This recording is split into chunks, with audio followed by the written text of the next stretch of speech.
नमस्कार। आपकी अदालत में आपका बहुत बहुत स्वागत है। आपकी अदालत में हम ऐसे लोगों को इनवाइट करते हैं जिनको लेकर जनता के मन में उत्सुकता रहती है, जिनसे लोग सवाल पूछना चाहते हैं, जिनके बारे में लोगों के मन में क्यूरियोसिटी होती है।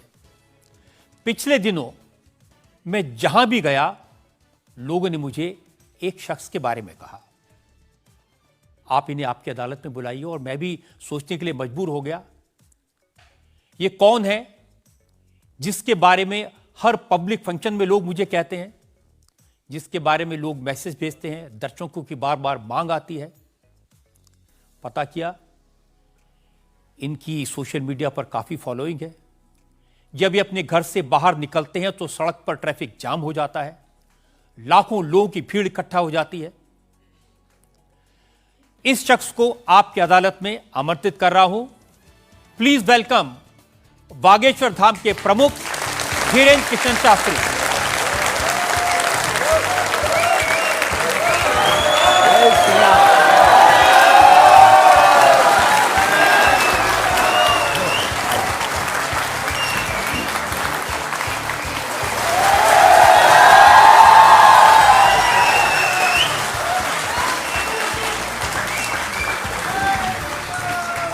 और धीरेन्द्र कृष्ण शास्त्री पर मुकदमे में आज हमारे जज हैं वरिष्ठ पत्रकार विनोद अग्निहोत्री।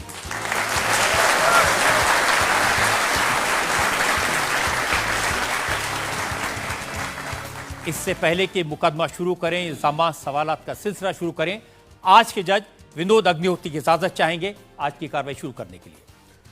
इजाजत है मुकदमा शुरू करने की। और इससे पहले कि पहला इल्जाम लगे शास्त्री जी पर, एक नजर डालते हैं शास्त्री जी के लाइफ पर।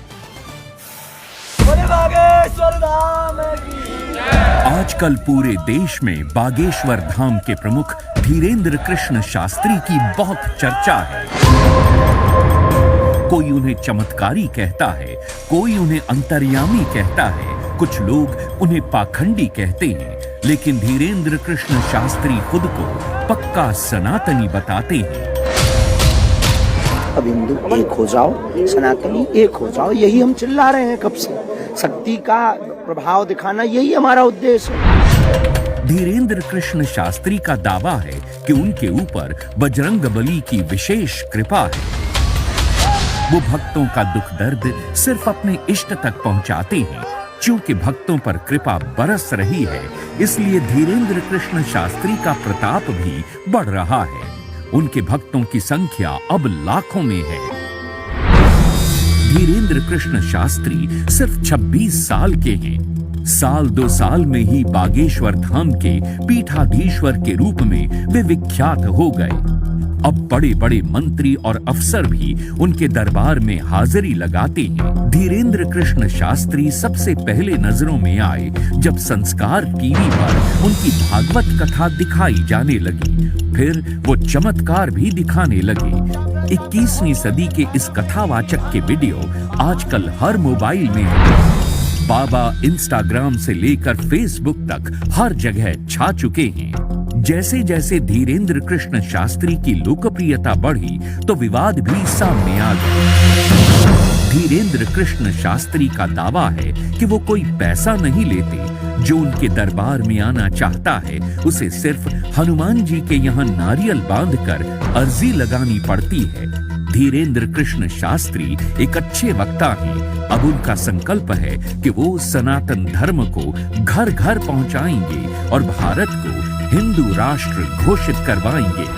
आपकी अदालत में धीरेन्द्र कृष्ण शास्त्री अपना मुकदमा खुद लड़ेंगे। तो आइए शुरू करते हैं आज का मुकदमा। आपकी अदालत में पहला इल्जाम धीरेन्द्र कृष्ण शास्त्री पर। आपकी अदालत में बागेश्वर धाम के प्रमुख धीरेन्द्र कृष्ण शास्त्री पर आरोप है कि ये पब्लिसिटी के लिए स्टंट करते हैं। शास्त्री जी, बहुत सारे लोगों ने मुझे कहा कि आपको आपकी अदालत में बुलाएं। सोशल मीडिया पर आपकी मैंने देखा बहुत लंबी चौड़ी फैन फॉलोइंग है, 40 लाख लोग आपको फॉलो करते हैं। बहुत सारे वीडियोस मुझे लोगों ने भेजे। आप सड़क पर निकलते हैं तो चारों तरफ भीड़ लग जाती है।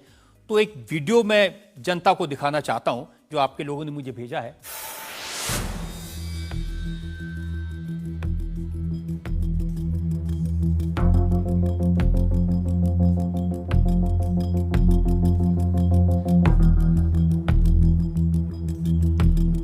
तो ये वाकई में शास्त्री जी असली वीडियो है या पब्लिसिटी स्टंट है, बनाया हुआ है?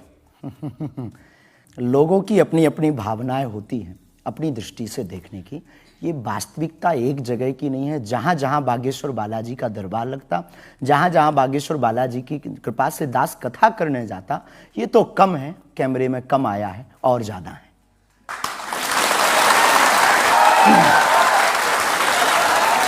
लेकिन 26 साल की उम्र में इतनी चर्चा, इतनी पब्लिसिटी, ऐसा क्या है आप में? जिसका गुरु बलवान होता है, चेला पहलवान होता है। जो लोग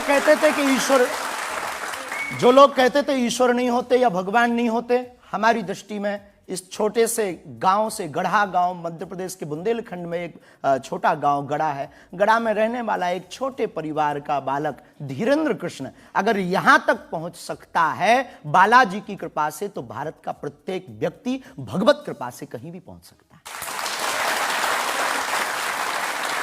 आपने ये नहीं बताया कि यहां तक कैसे पहुंच गए हैं। ये जो लोग हैं, जो फॉलो करते हैं, जो आपके बारे में इतनी बातें करते हैं, ये क्यों करते हैं? क्या है आप में? बागेश्वर बालाजी की कृपा, वो सब पर है। लेकिन आप अगर कहेंगे, क्योंकि आपसे जीतना तो बड़ा मुश्किल है, हम पहले आपको साफ कर दें कि चूंकि आपका नाम तो रजत शर्मा जी है, लेकिन हम आपको दयालु नाम से, क्योंकि हमारी भारतीय परंपरा में बड़ों का नाम नहीं लेते, तो हम आपको दयालु कहकर संबोधित करेंगे, अगर बुरा ना लगे तो। नहीं, आप कुछ भी करिए। वैसे हम आपके यहाँ आज मेहमान हैं, तो ये हमारा अधिकार भी है। तो दयालु जी, हमारे ऊपर, सबके ऊपर बागेश्वर बालाजी की कृपा है। लेकिन हमने अपने गुरुदेव की जो चरणों की सेवा की, उस सेवा के माध्यम से ऋषि परंपरा की जो मंत्र विधा हमको प्राप्त हुई है, वो हमारे पास एक ऐसी अनूठी है जिससे पूरा विश्व की मंगल कामना भी करते हैं। पूरा विश्व अपनी समस्याओं के समाधान के लिए गुरु के नाते बागेश्वर धाम चला आता है। शायद इसीलिए लोग हमारे पास आते हैं। मैंने तो ये देखा कि जब से आप संस्कार टीवी पर आना शुरू हुए और लोगों ने आपके प्रवचन सुने, उसके बाद लोकप्रियता बड़ी तेजी से बढ़ने लगी। हाँ, ये कह सकते हैं माध्यम है, परंतु देखो साधन है, साध्य नहीं। दरबार 3 पीढ़ी से लग रहा, हमारे दादा गुरु जी भी लगाते थे, हम भी 11 साल से लगा रहे हैं। नजर आपकी आज पड़ी है अब इसमें, और हमें ये लगता है कि इसमें ये हमारी गलती नहीं है, देखने वाले की गलती है। बड़ी देर से देखा है हमें, हम तो पहले से ही गुरु कृपा से चमकदार थे।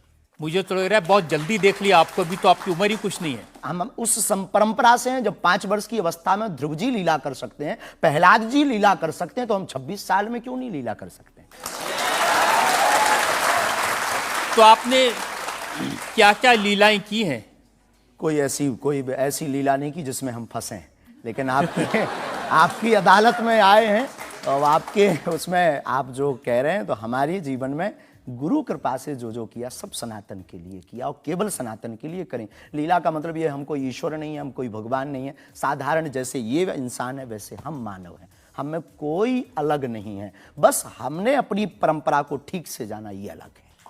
आप जब स्कूल में पढ़ते थे, तो जैसे बाकी छात्र होते हैं ऐसे ही थे लगभग, और मास्टर जी कहते थे ये स्कूल में ना आए तो अच्छा है, इतना शरारती है? हाँ, उपद्रवी तो थोड़ा थे, क्योंकि हम जाते थे तो एक तो बहुत कम जाना होता था, लेकिन बहुत गंभीर और सौम्य भाव से हम जाते थे, और लोगों की भावनाएं हमारे पास रहती थी। चूंकि हमारे दादा गुरु का नाम बहुत प्रसिद्ध था, तो दादा गुरु के कारण लोग हमको भी प्रेम देते थे, स्नेह देते, दुलार देते। हमारे दादा गुरु जी को हनुमान जी का 2 बार साक्षात्कार हुआ, ऐसा हमने माना, और उनके अनुयायियों ने माना। तो हम जब स्कूल में जाते थे, तो बचपन से ही बड़ी कृपा थी, तो लोग, बच्चे हमारे पास आते थे, सब क्लासें एक साथ हो जाती थी, 9वीं 10वीं 8वीं सब एक हो जाती थी, जिसमें हम बैठते थे। अच्छा महाराज जी बताइए हमारी कितनी परसेंटेज बन रही है? तो हम, वो बचपना, उस वक्त ऐसा भाव रहता था दिखाने का। अब तो बहुत गंभीर हो गए, लोगों ने कह करके हमें बड़ा गंभीर बना दिया, तो वो भाव रहता। अच्छा ठीक है, तेरी प्यारे 56% बन रही, और मेहनत कर, 60 हो जाएगी। तो कौन, हनुमान जी बताते थे कितनी परसेंटेज? गुरु प्रेरणा। हमसे कोई शक्ति बात नहीं करती है, कोई सामने नहीं हमारे पास बैठती है, हमें तो अनुभव होता है, प्रेरणा होती है, जो ऋषि परंपरा में प्रेरणा है, जो हमारे भारत में अनेकानेक महापुरुष, तो हमको प्रेरणा लगती है, ऐसा अनुभव होता है कि ऐसा होगा, जैसे हमें प्रेरणा लग जाती है कि ऐसा होगा, वो हम लिख देते हैं और इष्ट कृपा से और अपने इष्ट के प्रति आस्था से वो बात सत्य निकलती है।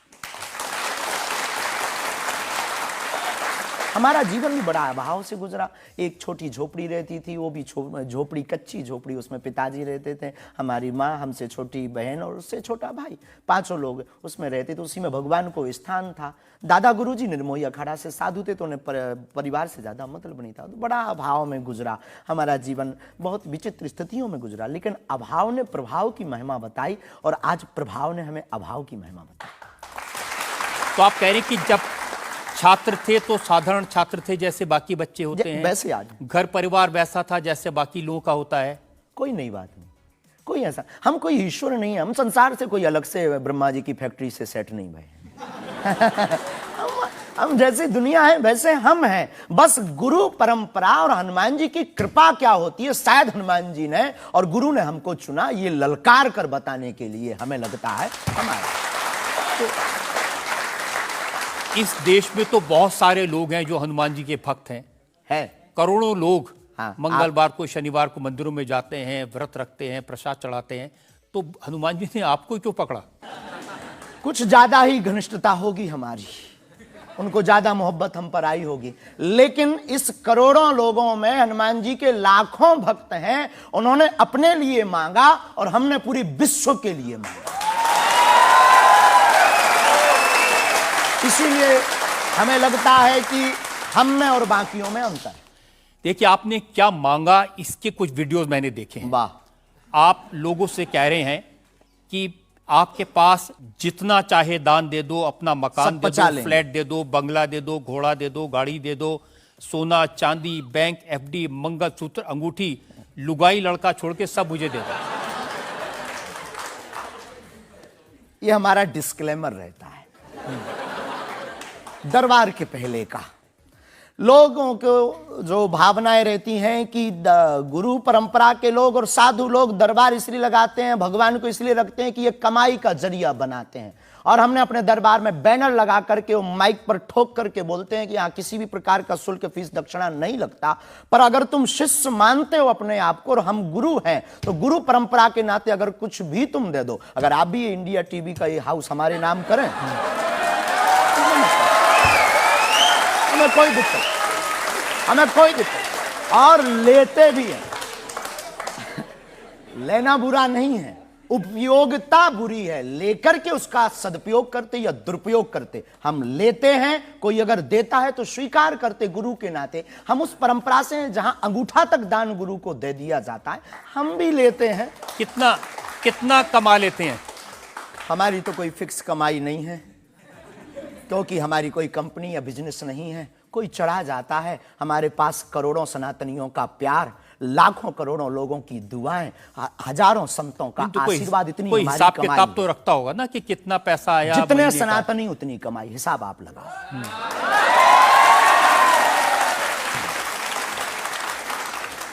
ज्यादा बातें इसलिए होती हैं कि आप जो स्टंट करते हैं पब्लिसिटी के लिए, आप ऐसी ऐसी बातें कह देते हैं।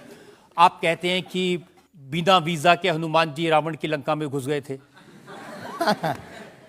ये जो मॉडर्न युवान भाई बहन है, इनको लंका प्रवेश के बारे में बताएंगे तो इनको ये लगता है कि ये घिसी पिटी बातें इनके दादा परदादा बताते रहे, ये बेचारे ऊब गए।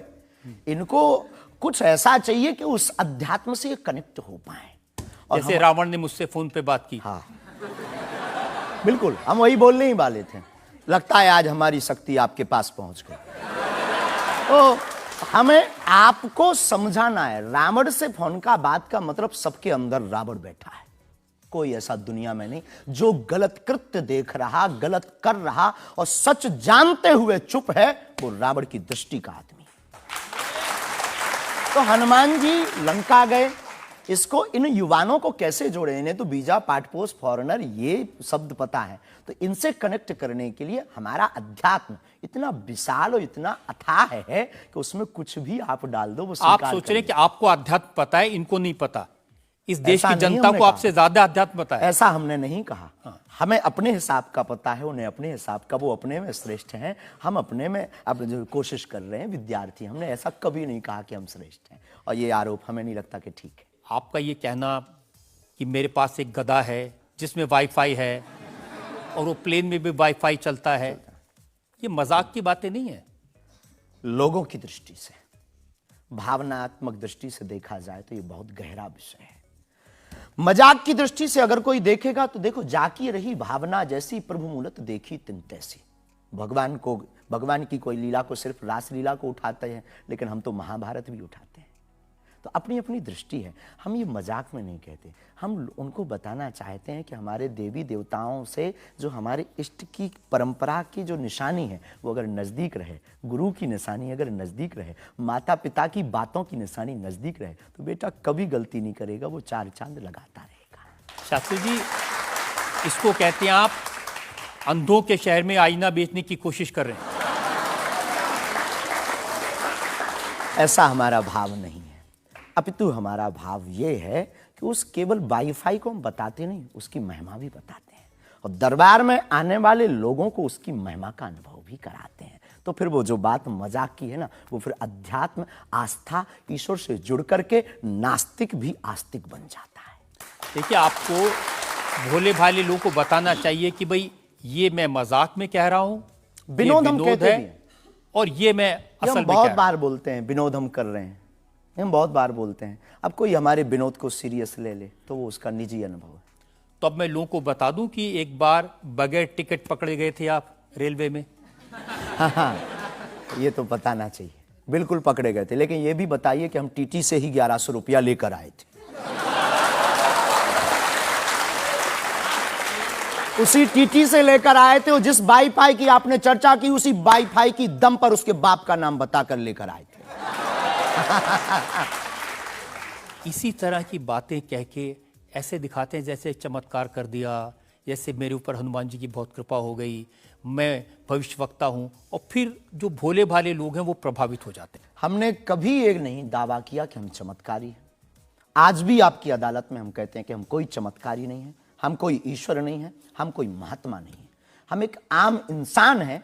लेकिन हमारी अपने इष्ट की प्रति आस्था, ऋषि परंपरा के प्रति आस्था है, जो महर्षि वाल्मीकि से पत्र दरबार की महिमा चली है, उस महिमा का हम अनुकरण करते हैं, और उस आस्था में उलझनों में का रास्ता मिल जाता है, तो उसे आप चाहे चमत्कार मानिए, अथवा फिर आप अपनी बुद्धि से जो जिसने जो जाना वो हमें माना। देखिए शास्त्री जी, बहुत सारे ऐसे लोग हैं, गरीब हैं, परेशान हैं, बीमारियों से थके हारे हैं, डॉक्टर से आशा छूट जाती है, हॉस्पिटल से आशा छूट जाती है, वो आपके पास आते हैं, वो सोचते हैं यहाँ इलाज मिलेगा। किसी का बच्चा बोल नहीं सकता, किसी का बच्चा चल नहीं सकता, वो लोग बड़ी आस्था विश्वास लेके, जो मैंने जानकारी हासिल की, वो आते हैं, सोचते हैं कि यहाँ से शायद उन्हें कोई रास्ता दिख जाएगा, और उन्हें मिल जाता है।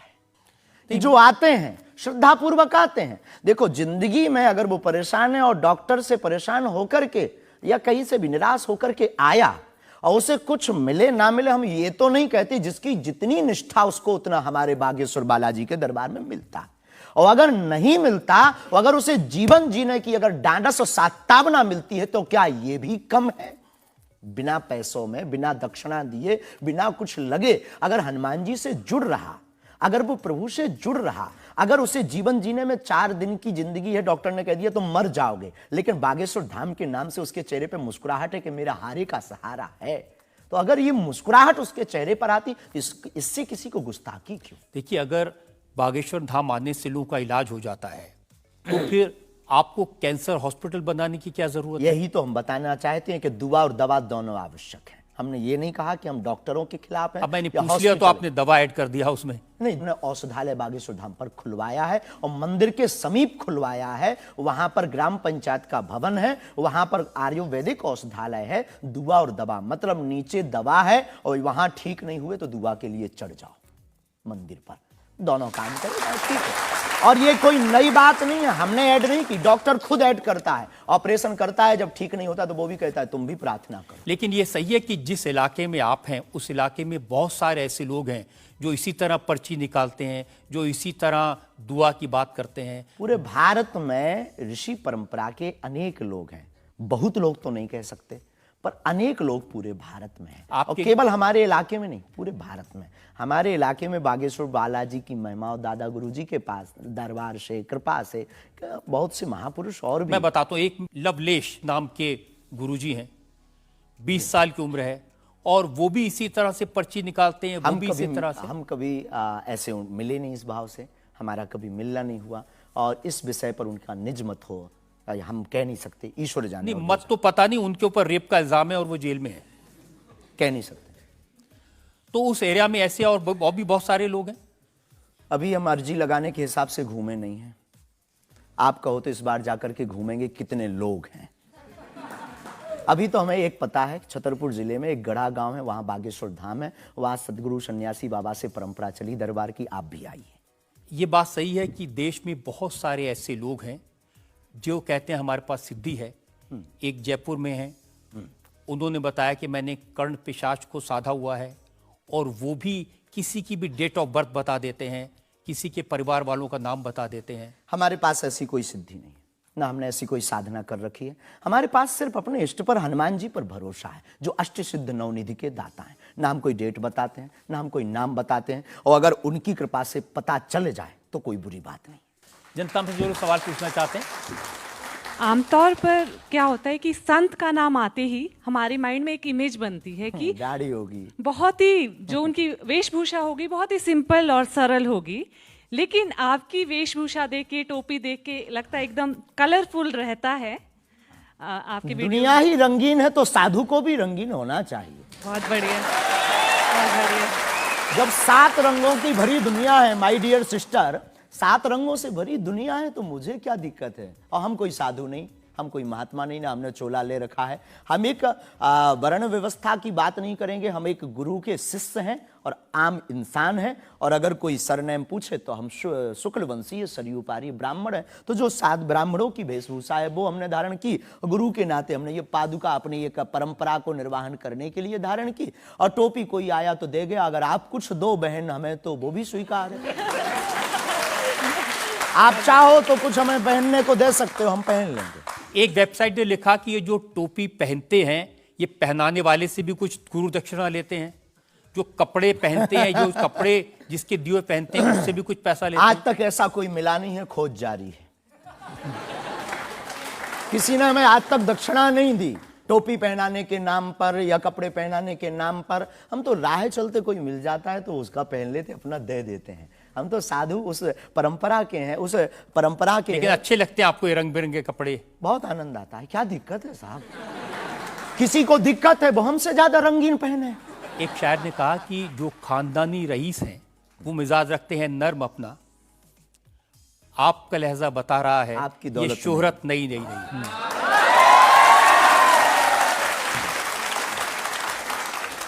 लोगों को लगता है, हमें लगता है कि हमारे जीवन में न हमें धन प्रिय है, न मान प्रिय है, न सम्मान प्रिय है, हमें हनुमान प्रिय है। और हमने जब से जन्म लिया तब से हम धनवान हैं, क्योंकि हमारे हनुमान हैं। और दुनिया का प्रत्येक हनुमान भक्त धनवान है जिसके जीवन में हनुमान है। और वो निर्धन है इस दुनिया में जिसके जीवन में भगवान नहीं, वो निर्धन है। और अगर बाप हनुमान हो और धनवान हनुमान हो और उनका भक्त अगर रंगीन ना हो, पीला लाल ना हो, जब हनुमान जी लाल देह लाली से हो सकता तो लाल पगड़ी क्यों नहीं हो सकती? ये मुझे पता चल गया है कि आप इसी तरह की डायलॉग बाजी करके ही इतने पॉपुलर हुए हैं। लेकिन एक ब्रेक के रुकेंगे और ब्रेक के बाद आपकी अदालत में धीरेन्द्र किशन शास्त्री पर जनता के इल्जामात और सवालात का एक और। हम सनातन धर्म के कट्टर हैं और सनातन का विरोध, हमें मुसलमानों से डर नहीं है, ना पादरियों से, ईसाइयों से, अपने में भी रहने वाले कुछ जयचंदों से भी डर है जो सनातन का विरोध कर रहे हैं। हम उनके खिलाफ भी बोलते हैं। आपकी अदालत में आज हमारे मेहमान हैं बागेश्वर पीठ के प्रमुख धीरेन्द्र किशन शास्त्री। आपकी अदालत में अगला इंसान। आपकी अदालत में बागेश्वर धाम के प्रमुख धीरेन्द्र कृष्ण शास्त्री पर इल्जाम है कि ये असभ्य भाषा का प्रयोग करते हैं। शास्त्री जी, कुछ लोग आपको पीठाधीश्वर मानते हैं, कुछ लोग गुरु मानते हैं, लोग महाराज कहते हैं, बड़ा आदर करते हैं, कोई संत कहता है, लेकिन आप जिस भाषा का प्रयोग करते हैं वो इस गरिमा के अनुकूल नहीं लगती कई बार। जैसे आपने एक पत्रकार को कहा कि तुझे नंगा कर दूंगा, ये साधु की भाषा तो नहीं हो सकती, ये संत की भाषा तो नहीं हो सकती। ब्राह्मण समाज पर कमेंट करने वाले एक व्यक्ति को आपने कहा मूर्ख, ठठेरी के बरे, नकट्टा, तो ये ठठेरी क्या ये होता कोई हम जातिवादी नहीं है, पहली बात तो हम ये क्लियर करें। नहीं, ये ठठेरी क्या होता है? ये हमारे बुंदेलखंड का एक भावनात्मक शब्द है, ठठरी। जब माताएं बड़ी आवेश में होती हैं और बालक कोई गलती कर देता है तो माताएं अपनी बालक को कहती हैं, अरे ठठरी के बरे सुधर जा, न कटा।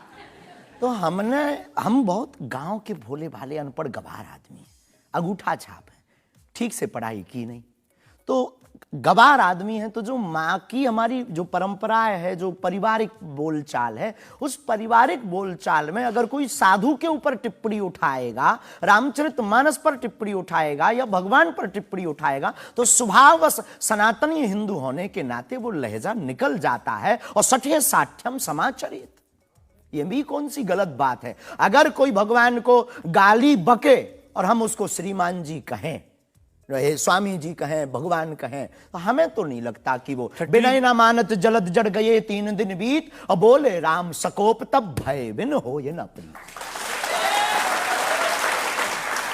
देखिए, आप अपने आप को बड़े पढ़ा लिखा गवार कह करके तो नहीं छुप सकते उसके पीछे।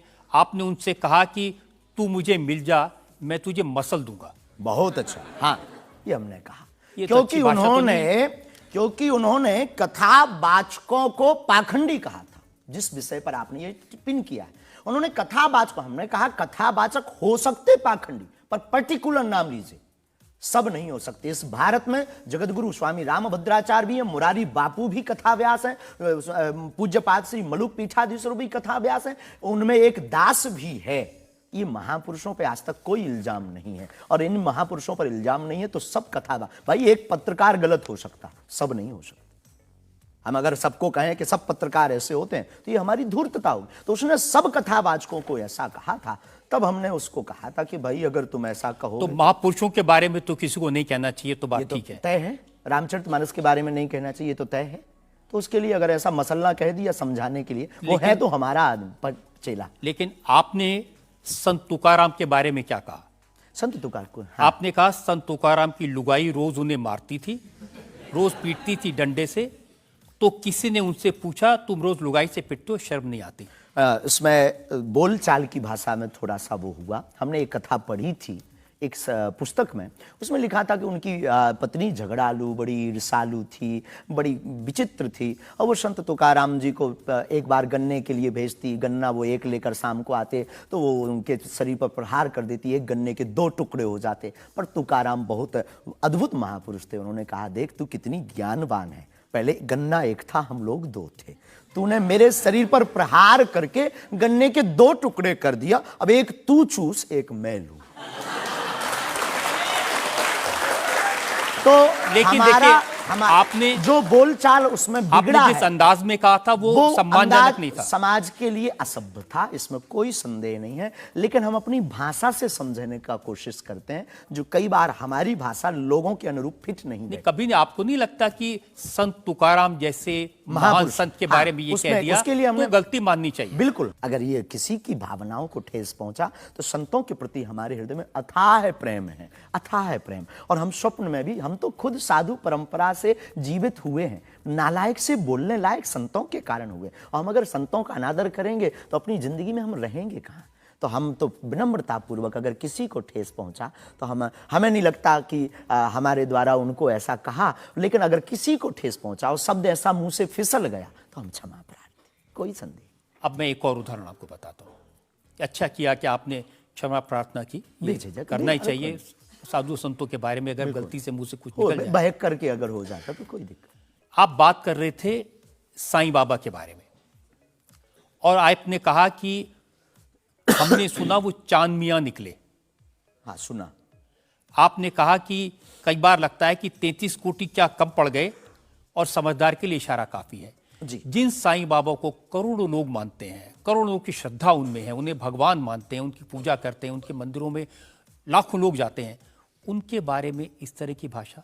बात ये थी, प्रश्न ये था, क्या साईं बाबा हिंदू हैं या मुसलमान? हमने कहा हम तो उस वक्त थे नहीं भाई साहब, अगर होते तो देखते टोपी पहनते थे कि माला। तो हमने जो सुना है, कोर्ट ने कहा, ऐसा एक पत्रकार में पत्र वार्ता में निकला है कि वो चांद मियां हैं। उन्होंने, उनके जो कमेटी के लोग हैं, उन्होंने क्षमा मांगी, तो हमने यही बात उनको बता दी, बस प्रेस की बात बता दी। तो हमसे ज्यादा ये आरोप जिस पत्रकार ने ये छापा है उस पर उठना चाहिए। नहीं, लेकिन आपके कहने से लोगों की भावनाएं आहत हुई। हमारा किसी भी संत के प्रति अनादर नहीं, सब धर्मों के प्रति सम्मान है। जो जिस धर्म को मान रहा, बलपूर्वक उसको मानना चाहिए। हम सिर्फ अपने धर्म के कट्टर हैं, सिर्फ ये बताना चाहते हैं। तो साईं बाबा का सम्मान करते हैं आप? बेझिझक, संत के नाते, संत के नाते बेझिझक। हमें बाबा साईं बाबा से क्या आपत्ति है, क्या विपत्ति है? हमें अपने आप से आपत्ति नहीं है, हम किसी साधु से कैसे आपत्ति हो सकती? क्योंकि जिस सनातन धर्म की आप बात करते हैं, वो वसुदेव कुटुंबकम सबसे पहले की तो संयम, धैर्य, भाषा पर नियंत्रण, ये सब। लेकिन कब तक धैर्य, कब तक संयम? राम की यात्रा पर कब तक पत्थर सहेंगे? पालघर के संतों को बर्बरता के साथ मारा जाता है, कब तक सहेंगे? रामचरितमानस की प्रतियां जलाई जाती हैं, कब तक सहेंगे? संतों को पाखंडी इस देश में बताया जाता है, कब तक धैर्य और संयम रखें? एक दिन भगवान का भी धैर्य खो गया था और उन्होंने भी बाण मार करके समुद्र को सुखा दिया था और रावण का दमन कर दिया था। तो हम कब तक धैर्य, ये भोले भाले लोग, ये भोले भाले सनातनी कब तक ये धैर्य सहेंगे? और एक बात हम आपकी अदालत में बोल देते हैं, सनातन के लिए अगर हमारे प्राण जाते हों और अगर लोगों की दृष्टि में हम असंयमित हैं, तो ये हमें बने रहने दीजिए। देखिए, सनातन धर्म के बारे में आप अच्छी बातें कहें, किसी को आपत्ति नहीं है, लेकिन अभी जो आप इतनी जोर जोर से कह रहे थे कब तक बर्दाश्त करें, कब तक बर्दाश्त करें, तो कौन आपको बर्दाश्त करने को कह रहा है? जो ये प्रतियां जला रहे हैं, जो संतों को मार रहे हैं, जो सनातन के खिलाफ झूठा प्रचार कर रहे हैं, जो संतों के खिलाफ और सनातन की संस्कृति को छिन्न भिन्न करने के लिए मूवी बना रहे हैं। जब आप ऐसी बातें कहते हैं ना, तो असदुद्दीन ओवैसी जैसे लोगों को ये कहने का मौका मिलता है कि इन लोगों को अनाप शनाप बातें करने का अधिकार दे दिया सरकार ने। उनको लगता है कि इस तरह की बातें करते हैं, उससे समाज में नफरत पैदा होती है, दीवारें खड़ी होती हैं। हम करें तो चोरी, वो करें तो सीना जोरी। उनके मंचों से मारने काटने की बात होती तब नहीं, अक्षरधाम में 40 हिंदुओं को मारा जाता तब नहीं है, उनके खुले मंच पर धर्म परिवर्तन करवाया जाता है तब कुछ नहीं होता है। उनके खुले मंच पर संतों को, कितने संतों की हम आपको वीडियो क्लिप ना दिखा दें, उनके खिलाफ टिप्पणी की, गाली बकी गई, यहां तक कि हमको भी रोज 500 गालियां आज दी जा रही। तो क्या ये सही है? शास्त्री जी, हिंदू समाज में भी ऐसे बहुत सारे लोग हैं जो इस तरह की भाषा का इस्तेमाल करते हैं, जो इस तरह की धमकियां देते हैं, जो दूसरे धर्मों की भावनाओं को हमें नहीं आहत लगता करते कि हैं। हिंदू समाज धमकियां देता है, जवाब दे। समाज नहीं, हिंदू समाज में भी कुछ लोग ऐसे वो हैं, कुछ लोग अगर हैं इसी तो तरह का भाषा का इस्तेमाल सबका कर- तो नहीं कह सकते, पर हम प्रति उत्तर दें। नहीं, जो लोग ऐसे लोग हैं उनके लिए भी आपको उसी सख्ती से बोलना चाहिए। हम किसी भी पंथ के विरोधी नहीं हैं, हम सनातन धर्म के कट्टर हैं और सनातन का विरोध, हमें मुसलमानों से डर नहीं है, ना पादरियों से, ईसाइयों से, अपने में भी रहने वाले कुछ जयचंदों से भी डर है जो सनातन का विरोध कर रहे हैं, हम उनके खिलाफ भी बोलते हैं। और ये जो मसलने वाला विषय है, ये मसलने वाला विषय जो हमने बोला है, वो किसी मुसलमान के लिए नहीं बोला, एक हिंदू व्यक्ति के लिए ही बोला, जब उसने संतों पर उंगली उठाई थी। और बोलना हमें मौलिक अधिकार है, हम भी भारतीय नागरिक हैं। मुसलमानों से कुछ परेशानी है? बिल्कुल भी नहीं, हमारे तो मित्र भी हैं। मैंने तो ये हमें भी कोई सुना कि आपकी बहन की शादी एक मुसलमान से पैसे लेकर सहयोग आपने दी, करवाई हाँ। थी। आज भी हमारा मित्र, अभी 5 दिन पहले ही मिला, चाय भी पी। और हमारा लगभग 500-600 मुसलमान परिवार है जो आत्मा से जुड़े हैं। इस भारत का प्रत्येक नागरिक अपने हृदय पर अगर हाथ रखे ना, अब मीडिया में वो कुछ भी बोले, तो उसकी रगों में राम और कृष्ण का ही ब्लड बह रहा है। तो हम मानवता के पुजारी हैं, हम मानवता के पुजारी हैं, जातियों के या पंथ के पुजारी नहीं। हम इसको लेकर मेरे पास और इल्जाम है। हम एक ब्रेक के लिए रुकेंगे और ब्रेक के बाद आपकी अदालत में धीरेन्द्र के शास्त्री पर इल्जामात और सवाल का एक और। चाहे जी से लगी जी जरा हो गया, चाहे हरी से लगी जी हरा हो गया। अब एक ही चाहे हमको चाहिए, वो अगर चाहे हनुमान जी तो फिर क्या चाहिए।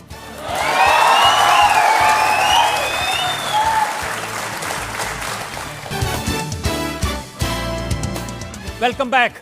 आपकी अदालत में आज मुकदमा चला रहे हैं धीरेन्द्र कृष्ण शास्त्री पर।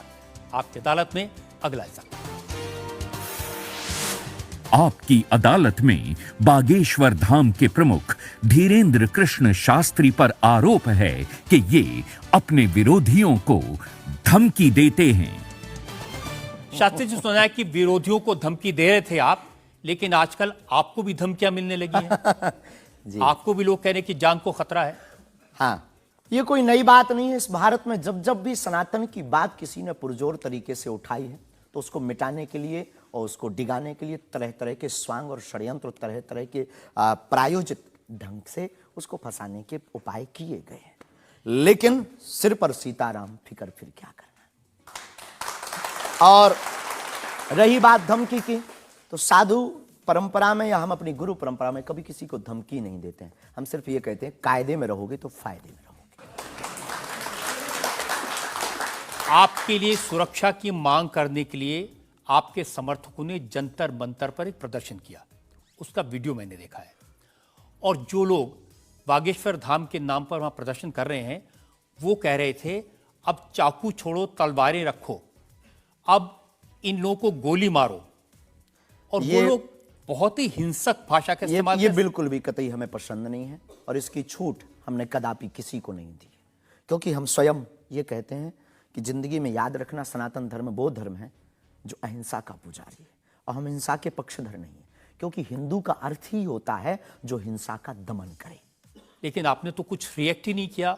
वो आपके स्पोक्स पर्सन हैं, उन्होंने आप कहा कि अरे तुम सब कब मारोगे, जब सब मर जाओगे, ईसाइयों को, मुसलमानों को कब मारोगे। नहीं, ये बात बिल्कुल गलत है, क्योंकि सबको जीने का अधिकार है और हमें ऐसी कोई जानकारी नहीं लगी और हमारी तरफ से कोई लोग नहीं गए। लेकिन मैंने आपको जानकारी दे दी, आप चाहें तो मैं आपको वीडियो भेज दूंगा, वो देख लीजिए। बिल्कुल, हम एक बार बोलेंगे उनको, बेझिझक बोलेंगे। हम कभी इसके पक्षधर नहीं है। हम भारत में बहुत प्रेम और बहुत ही अहिंसा पूर्वक जीवन के पक्षधर हैं, इसलिए हमने हिंदू राष्ट्र की मांग की है। इतने अहिंसा के पक्षधर हैं आप, आपने खुद एक बार कहा कि अब सब हिंदू अपने हाथ में हथियार, माला और भाला रखो। ये तो हमारी देवी देवताओं के भी हाथ में, प्रत्येक भगवान के हाथ में, किसी के हाथ में मुगदर है, त्रिशूल है, उनसे भी लोगों को आपत्ति होगी, जिन्हें दिक्कत है। हम सुरक्षा करना, भारतीय संविधान में भी हथियार देने का लाइसेंस दिया जाता है, उसको बंद करवाया जाए। जो हथियार देने का लाइसेंस है वो इसलिए आत्मरक्षा के लिए। आत्मरक्षा के लिए। तो हम भी आत्मरक्षा के लिए भाला रखवा रहे हैं। हमारी क्षमता नहीं ना बंदूक लेने की, साहब गरीब आदमी है।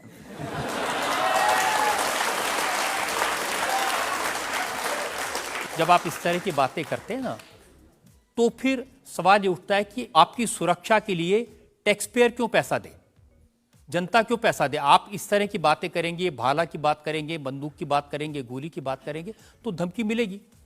हाँ मिलेगी, लेकिन हमने कभी बंदूक की बात नहीं की, हमने भाला और माला की बात की। और रही बात सुरक्षा की, तो प्रत्येक नागरिक की सुरक्षा करने की जिम्मेदारी भारत सरकार की है और हमें अपने इष्ट और भारत की सरकार पर भरोसा है, वर्तमान सरकार पर भरोसा है। साधु संत के तुम रखवारे, असुर निकंदन राम दुलारे, एक तो हमारा पहला भरोसा ही है। हमारे इष्ट हमारे हनुमान जी है और हमारा ये धमकी नहीं है। और बार बार मरना नहीं, एक बार बचना नहीं, तो डरना किस बात का। तो जब तक जिएंगे, प्राण अगर जाते हो चले जाएं, पर सनातन की चर्चा, घर घर राम पहुंचाने की चर्चा नहीं हम छोड़ेंगे। वो 50 उपाय कोई करें।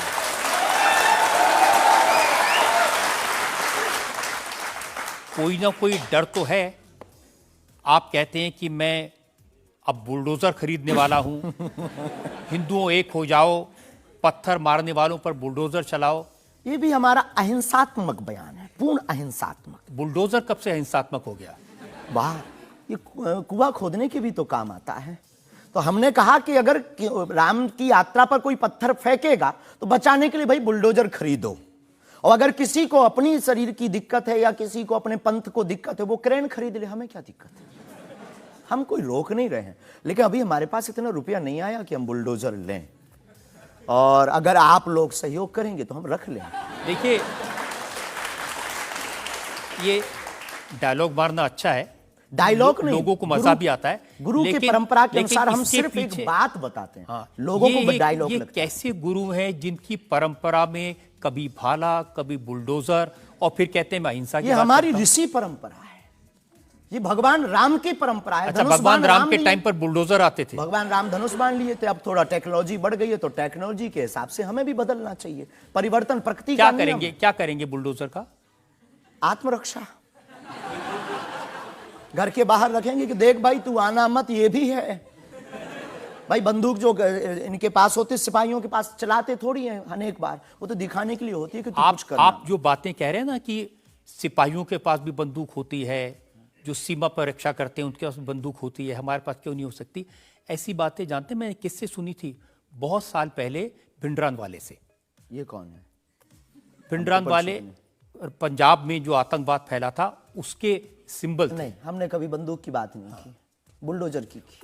उनसे मैंने ये सवाल पूछा था। उन्होंने बुलडोजर रखी थी। मैं आपको बताता हूँ, उनसे मैंने, देखिए ये मजाक की बात नहीं है, मैंने उनसे सवाल पूछा था कि उनकी आपत्ति क्या थी कि जो हिंदू हैं वो यज्ञोपवीत क्यों पहनते हैं और सिख लोगों को कृपाण लेकर जाने की इजाजत क्यों नहीं होती। तो मैंने उनसे कहा कि यज्ञोपवीत से क्या नुकसान किसी को हो सकता है? तो उन्होंने कहा नहीं, इससे भी गला घोट के मारा जा सकता है। मैंने कहा आप तो बंदूक की बात कर रहे हैं। तो उन्होंने यही कहा था कि सिपाहियों के हाथ में भी तो बंदूक होती है, वो भी आत्मरक्षा के लिए। तो ऐसी बातें जो लोग गुरु परंपरा के लोग हों उनको नहीं कहनी चाहिए। आपकी दृष्टि से कह सकते हैं, लेकिन हमें लगता है कि आत्मरक्षा के लिए सब कुछ जरूरी है और वर्तमान समय में आवश्यक है।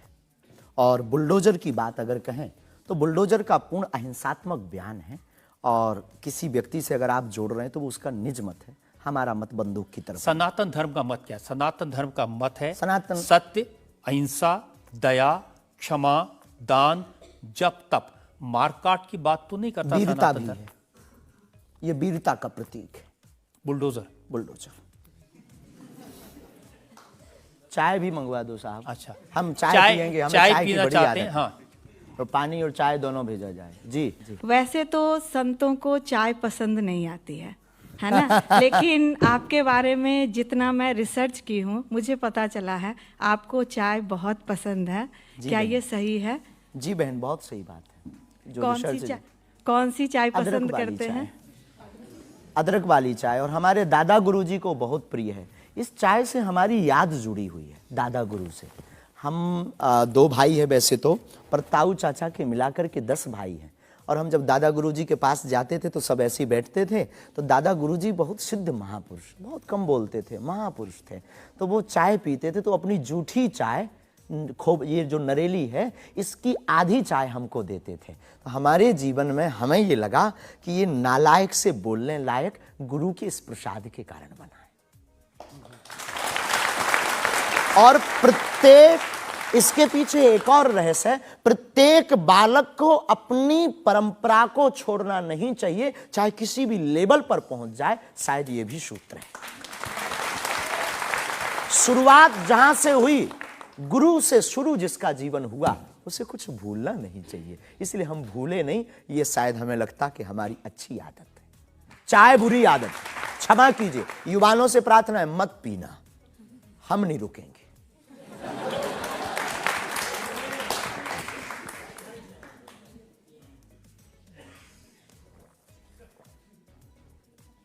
और हमारे दादा गुरु ने तो श्लोक भी बनाया है, कहो तो सुनाऊं। चाय पर श्लोक। चाय पर श्लोक आपने नहीं सुना होगा, एक बार केटली गर्भ संभूतम शक्कर पत्ती मिश्रितम कप मध्य विराजते देवी ओम चाय चंडिकाय नमो नमः।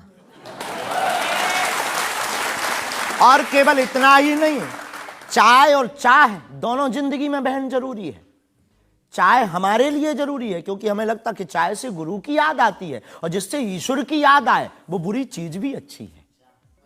और चाह परमात्मा को पाने की चाह भी जिंदगी में बहुत जरूरी है। जिसके अंदर ईश्वर को पाने की चाह होती, वो आदमी भी नंबर 1 का होता। चाहे पैसों से आनों में आती रही, चाहे आनों से रुपया बनाती रही, चाहे रुपयों से नोट बुनाती रही, चाहे नोटों से कोठी चुनाती रही, चाहे कोठी में मोटर मंगाती रही, चाहे मोटर से होटल में जाती रही, चाहे होटल में बोतल खुलाती रही, चाहे क्या क्या ना करती कराती रही,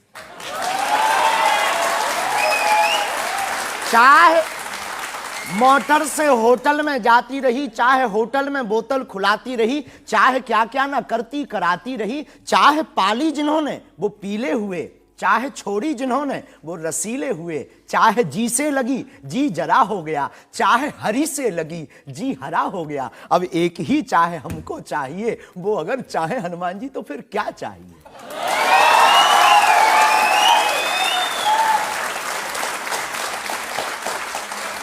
अब आप ये मत कहना कि ये डायलॉग बाजी है, क्योंकि हम आपकी अदालत में ये कहते, हमारा कोई भी बयान डायलॉग नहीं है। हमारा प्रत्येक बयान हमारे युवाओं को और भारत को जगाने का है। मैं तो सोच रहा था कि आपको पहले से पता होगा कि मैं क्या पूछने वाला हूं।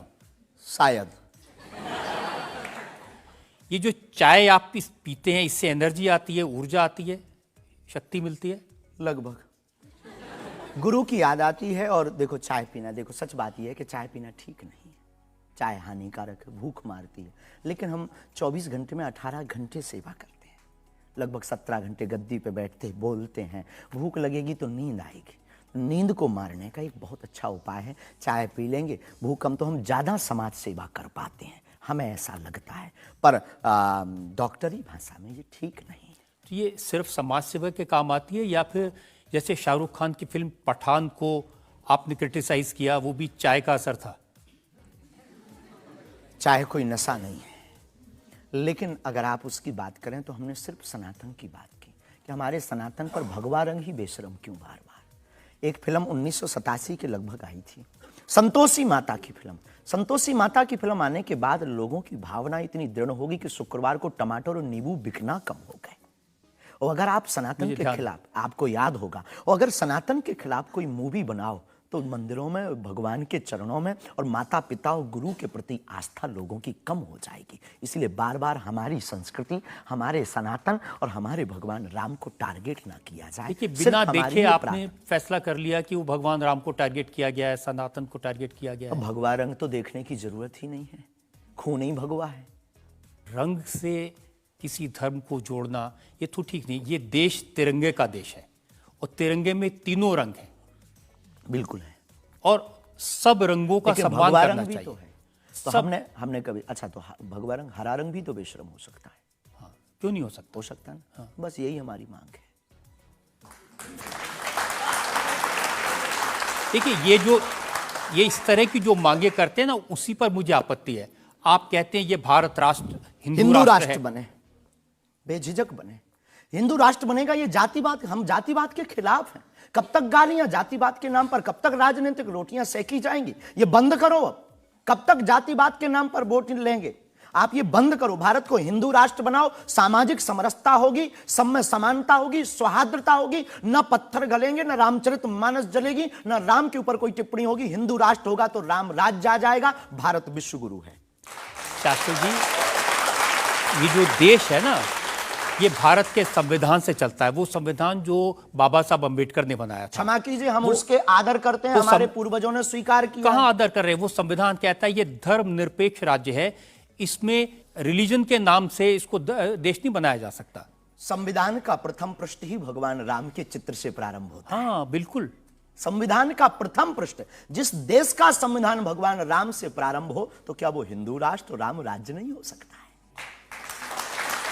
वही संविधान जो भगवान राम के पृष्ठ से शुरू होता है, वही संविधान कहता है कि भारत एक धर्मनिरपेक्ष हमने राज्य ऐसा है। सुना है, पढ़ा नहीं है, पूछना नहीं, पंथ निरपेक्ष कहा है। धर्म तो सिर्फ सनातन नहीं, धर्मनिरपेक्ष। हाँ, तो धर्म सिर्फ सनातन है, बाकी सब पंथ। देखिए, और जो देश धर्मनिरपेक्ष नहीं होते, जैसे हमारे पड़ोस में पाकिस्तान धर्म के आधार पर बना, उसका क्या हाल है ये आप देख रहे हैं। देख रहे हैं, लोगों के पास खाने को रोटी नहीं है, आतंकवाद चरम सीमा पर है। जब इस्लाम के नाम पर देश बनेगा, धर्म के नाम पर बनेगा, तो ये होगा। बिल्कुल बात सही है आपकी, लेकिन हम आपको बता दें बाकी सब पंथ हैं, धर्म सिर्फ सनातन है। सुप्रीम कोर्ट के सामने ये मामला आया था और सुप्रीम कोर्ट ने क्या कहा था, एग्जैक्ट वर्ड्स में आपको बताता हूं। सुप्रीम कोर्ट ने कहा कि भारत जैसे धर्मनिरपेक्ष देश में धर्म के आधार पर घृणा फैलाने की, लोगों को बांटने की गुंजाइश नहीं है। जी, सुप्रीम कोर्ट तो का ये नहीं करना चाहिए। हमारी तरफ से आदर है, लेकिन भारत हिंदू राष्ट्र था, है, बस घोषणा की जरूरत है। देखिए, आप रंग के नाम पर फिल्मों का विरोध करते हैं। आपने कहा कि ये फिल्म नहीं चलने देंगे। हम सिर्फ सनातन के विरोधियों का विरोध करते हैं, कोई रंग से, कोई व्यक्ति से, किसी संप्रदाय से हमारा कोई विरोध नहीं। सनातन के विरोधी से हमारा विरोध है, वो किसी भी बिरादरी या समुदाय या समाज का, चाहे भले ही क्यों। आपको यह भी समझना होगा, जिस फिल्म का आप इतना विरोध कर रहे थे, जिसको आप कह रहे थे कि लोग देखने ना जाएं, उसको करोड़ों ने देखा और वो लोग सुपरहिट फिल्म हुई। होनी भी चाहिए, हमने सुना सुधार भी किया है, और सुधार करके कोई करे तो फिल्मों से हमारा कोई विरोध नहीं है, क्योंकि वो एक कला है और कला के प्रति हमारा सम्मान है। नहीं, लेकिन आप तो बार बार, कभी आप आमिर खान की फिल्म का जिक्र करते हैं, कभी क्योंकि वो शाहरुख खान पीके वाली मूवी बना करके भगवान को गाल पर चिपका करके शंकर जी को बाथरूम में बंद करता है, तो क्या ये सही है? जिसके प्रति हमारी आस्था है, लाखों लोग कहेंगे इस बात को सुनने के बाद, जिनके प्रति हमारी आस्था है, उनके साथ ऐसा मजाक किया जाए, भगवान के साथ खिलवाड़ किया जाए, क्या ये सही है? और उसकी बात बोलना अगर विरोध है तो हम मरते दम तक विरोध करेंगे।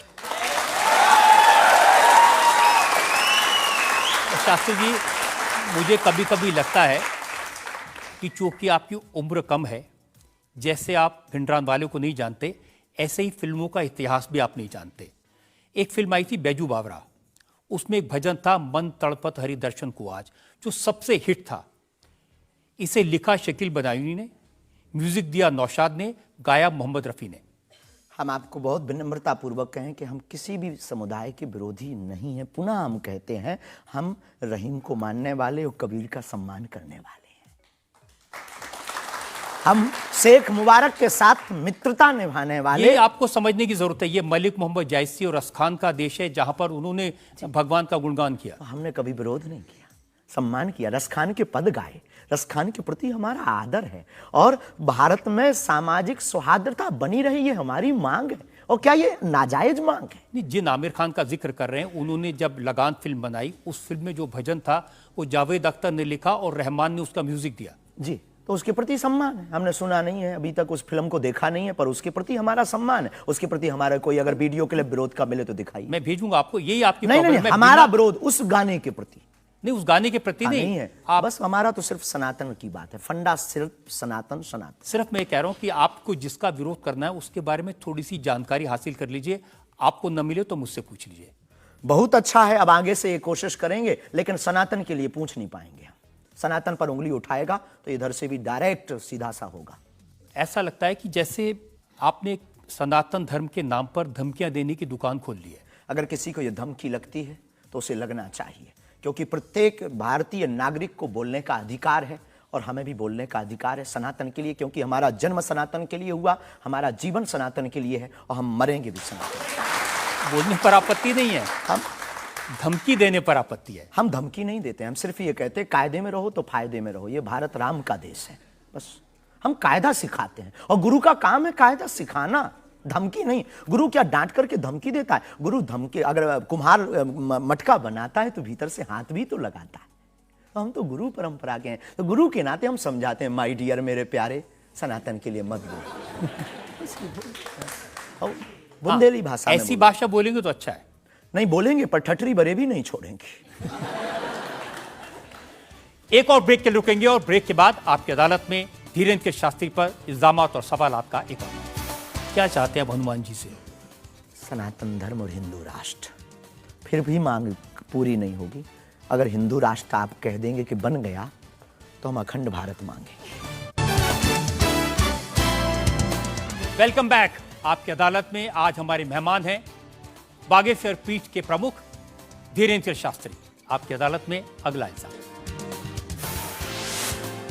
आपकी अदालत में बागेश्वर धाम के प्रमुख धीरेन्द्र कृष्ण शास्त्री पर इल्जाम है कि ये दुष्प्रचार करवाते हैं। देखिए, एक उदाहरण मैं आपको देना चाहता हूं। YouTube पर मैं देख रहा था, एक वीडियो है आपका, और उस वीडियो को देखने से ये इंप्रेशन आता है कि जैसे प्रधानमंत्री नरेंद्र मोदी आपके दरबार में आए, और एक नहीं 3 ऐसे वीडियो हैं बागेश्वर धाम ऑफिशियल चैनल पर। अब आपके समर्थकों ने बनाए, मैं आपको दिखा देता हूं, आप उनके बताइए लिए कि वो आपका है क्या अच्छा। नहीं। बागेश्वर धाम सरकार पहुंचे पीएम मोदी, तो क्या मोदी जी भी बागेश्वर धाम सरकार के भक्त हो गए हैं? आए दिन बागेश्वर सरकार के पास नेताओं की भीड़ लगी रहती है, जिसमें प्रधानमंत्री नरेंद्र मोदी जी का नाम भी शामिल है, जो कुछ दिन पहले ही बागेश्वर धाम सरकार के दर्शन करने पहुंचे थे। और कहा जाता है कि कुछ दिन पहले नरेंद्र मोदी जी भी बागेश्वर धाम सरकार से अपनी अर्जी लगवाने आए थे। तो आइए सुनते हैं स्वयं पंडित धीरेन्द्र शास्त्री से।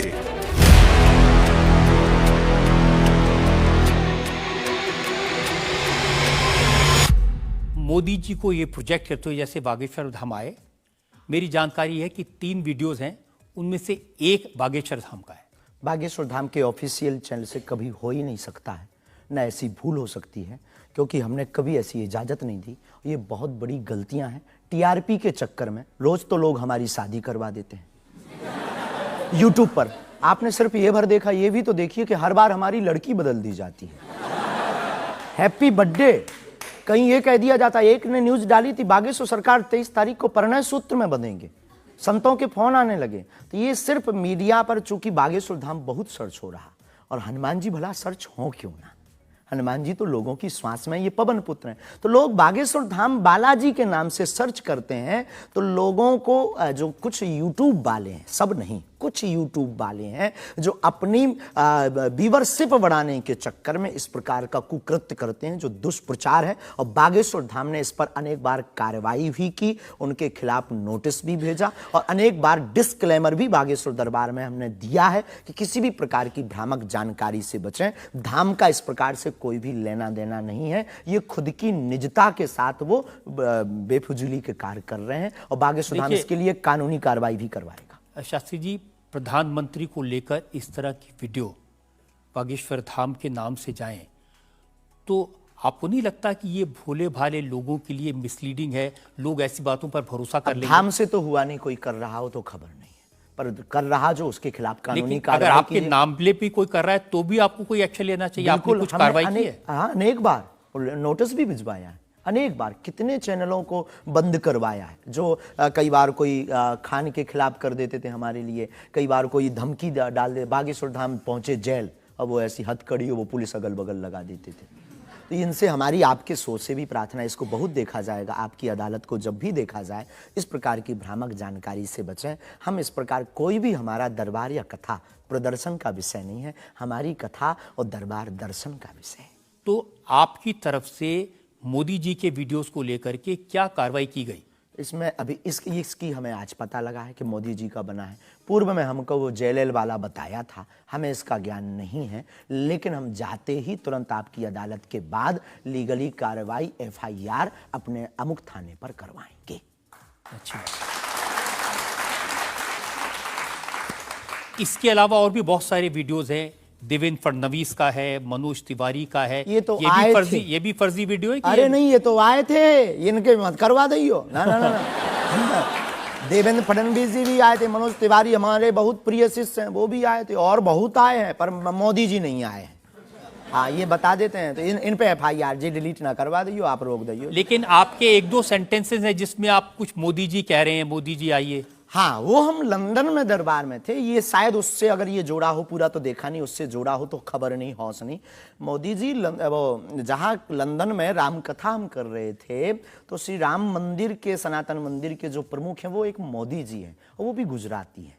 तो वो दरबार में बैठे हुए थे, किसी कारण उनकी व्यवस्था के कारण प्रशंसा के लिए उनका जिक्र आया, तो लोगों ने शायद वो कट करके उठाया हो, हमारे स्मरण में ऐसा है। लेकिन ये भी गलत है, ये भी अपराध है। वो भी ऑफिशियली बिना लीगली सहमति लिए बिना आप कोई भी वीडियो शेयर या वो नहीं कर सकता, ऐसा कुछ नियम है तो ये भी गलत है। मैं आपको बताऊं शास्त्री जी, मैंने 40 साल हो गए मुझे पत्रकारिता में, ऐसे बहुत सारे उदाहरण मैंने देखे हैं। चंद्रा स्वामी का उदाहरण देखा था, वो नरसिम्हा राव के साथ उनकी तस्वीरें, राजीव गांधी के साथ उनकी तस्वीरें, जॉन मैकेंद्रो के साथ तस्वीरें, लिज टेलर के साथ, ये अंतर्राष्ट्रीय ख्याति प्राप्त लोग हैं और वो ये तस्वीरें दिखाकर अपनी दुकान चलाते थे और वाकई में जो दुनिया के बड़े बड़े लीडर्स थे उनसे उनकी पहचान थी। ब्रुनई के सुल्तान उनके शिष्य बन गए थे इसी वजह से। अफ्रीकन कंट्रीज के प्रेसिडेंट थे मोबुतू, वो उनके शिष्य बन गए थे। हमारा कभी भी भाव कोई आवे सब सम्मानीय है। हमारा ये भाव नहीं है कि हम आपकी फोटो दिखा करके लोग हमको माने। देखो, आप हमारी मीडिया पर प्रचार कर सकते हो, पर अगर दम नहीं होगी, सत्यता नहीं होगी, तो व्यक्ति एक बार आएगा, लौटकर कभी नहीं आएगा, आपको भी गाली देगा, हमको भी गाली देगा। तो ये माध्यम हो सकते हैं, साधन हो सकते, साध्य नहीं। तो हमारा ऐसा भाव नहीं, क्योंकि हमारे पास जो है वो खुली किताब है, ऊपर से नीचे तक, और हम कभी ये नहीं चाहते कि लोग देखें। अब कोई देख रहा तो वो उनकी दृष्टि और उनकी आंख है, हम तो सिर्फ ये चाहते हमें हमारा परमात्मा हनुमान जी देखे, बस। क्या चाहते हैं आप हनुमान जी से? सनातन धर्म और हिंदू राष्ट्र। फिर भी मांग पूरी नहीं होगी। अगर हिंदू राष्ट्र आप कह देंगे कि बन गया तो हम अखंड भारत मांगेंगे।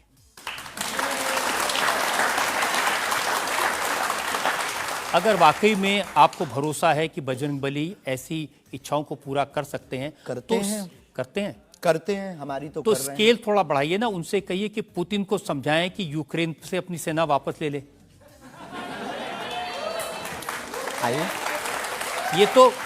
ये तो अंतर्राष्ट्रीय, क्योंकि उससे जो यूक्रेन क्रिश्चियन मुल्क है उनको पता चलेगा कि सनातन धर्म की शक्ति कितनी है। हम अपनी तरफ से प्रतिदिन विश्व में कल्याण हो, विश्व में शांति हो, ये अर्जी लगाते हैं। और हनुमान जी ने रावण को भी समझाया था, मान जा, भगवान है, वापस कर दो जानकी माता को। लेकिन जिसकी आ गई हो तो हनुमान जी की बातें उसे नहीं भाती हैं। गुरु के नाते हमने भी प्रार्थना की। अब किसी की आ गई, हम जो बताने, हमारे पास लोग आते, महाराज जी हम मर ना जाएं। अब उसको क्या कहें कि जो बता रहा उसे भी मरना है। हद हो गई, तो पागलों जैसी बात करते मेरे पागल। लेकिन हम श्रीमान जी बड़ी विनम्रता पूर्वक कहें कि अगर आपको लगता है तो आपको अर्जी लगाने एक बार बागेश्वर धाम। नहीं, ये अर्जियां लगाने का काम तो आपका है, मेरा नहीं है। और अंतर्राष्ट्रीय विषय पर अब टर्की में इतना बड़ा जलजला आया है, इतना बड़ा भूकंप आया है, हजारों लोग मर गए हैं, तो कुछ आपको अर्जी लगानी चाहिए। बिल्कुल, हमने प्रार्थना तुरंत की और हम प्रार्थना करते कि प्रतिदिन जो भी हमारे पास है चूरन चटनी, हम अपने गुरुजी से और बालाजी से प्रार्थना करते विश्व का मंगल हो, सबका भला हो। इससे आपको फर्क नहीं पड़ेगा कि वो क्रिश्चियन कंट्री है या इस्लामिक मुल्क? बिल्कुल भी नहीं। हम तो खुद गए हैं, हम तो पूरी दुनिया का मंगल की कामना। हम उस धर्म से हैं जहाँ वसुदेव कुटुंबकम की चर्चा की जाती। सर्वे भवन्तु सुखना सर्वे सन्तु निरामया, सब में मंगल हो, मंगल भवन अमंगलहारी। हम ऐसे नहीं हैं, हम मानवता के हैं। जिसके अंदर दुख है, हे बालाजी उसके संकट, आप संकट मोचन है, उसके संकट मिट जाएं, हमें कोई फर्क नहीं पड़ता है। ये अच्छी बात आपने कही। हम एक ब्रेक के रुकेंगे और ब्रेक के बाद सुनेंगे आपकी अदालत में आज के जज विनोद अग्निहोत्री का फैसला आज के मुकदमे पर।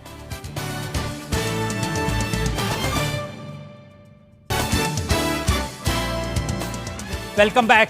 आज हमने मुकदमा चलाया बागेश्वर धाम के प्रमुख धीरेन्द्र कृष्ण शास्त्री पर। हमने उनसे पूछा उनके चमत्कारों के बारे में, उनके प्रवचनों के बारे में, उनके धमकी भरे बयानों के बारे में, उनके स्टंट्स के बारे में और उनको लेकर सोशल मीडिया में चल रहे मिसलीडिंग वीडियोस के बारे में। अब वक्त है आपकी अदालत में आज के जज विनोद अग्निहोत्री के फैसले का। बागेश्वर धाम के प्रमुख आचार्य श्री धीरेन्द्र शास्त्री पर लगे सभी आरोपों और उनके जवाब सुनने के बाद अदालत इस निष्कर्ष पर पहुंची है कि ऋषि और संत परंपरा वाले इस देश में उन्हें भी अपने विचार लोगों तक पहुंचाने का अधिकार है। लेकिन जिस तरह धर्म के नाम पर पाखंड और धोखाधड़ी भी होती है, इसलिए श्री शास्त्री को बहुत सावधान रहने की आवश्यकता है। अदालत तमाम इल्जामों से श्री धीरेन्द्र शास्त्री को बाइज्जत बरी करते हुए निर्देश देती है कि बागेश्वर धाम बालाजी सरकार श्री हनुमान जी की कृपा से उन्हें यदि कोई सिद्धि और प्रसिद्धि मिली है तो उसका उपयोग लोक कल्याण और समाज की नैतिक आध्यात्मिक उन्नति के लिए करें और देश समाज में प्रेम, शांति, सद्भाव का वातावरण बनाने में सहायक हों। शास्त्री युवा हैं, इसलिए उनमें जोश स्वाभाविक है, परंतु जोश के साथ साथ होश भी अत्यंत आवश्यक है। अदालत अपेक्षा करती है कि उनकी वाणी में संयम, करुणा और क्षमा से अभिभूत रहेगी। आशा है कि धीरेन्द्र कृष्ण शास्त्री सनातन धर्म के इन्हीं शाश्वत मूल्यों के साथ भारतीय संत परंपरा को आगे बढ़ाते रहेंगे।